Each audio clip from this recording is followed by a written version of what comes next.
The Fort Peck Theatre was built as a temporary structure in 1934 in Fort Peck, Montana to serve as a movie theatre.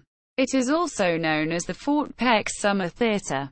The theatre was designed in a pseudo-Swiss-chalet style as an amenity for the 50,000 U.S. Army Corps of Engineers workers and their families at the Fort Peck Dam project. The interior features open-truss wood construction, with handcrafted light fixtures fabricated in Corps of Engineers workshops.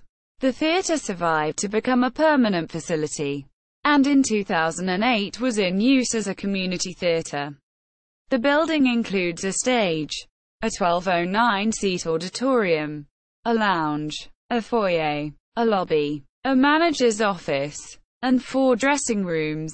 It was designed and/or built by Eugene Frank Gilstrap and the C.F. Haglin Co. Its NRHP nomination compares it to the architecturally significant Timberline Lodge in Oregon. Fort Peck Summer Theatre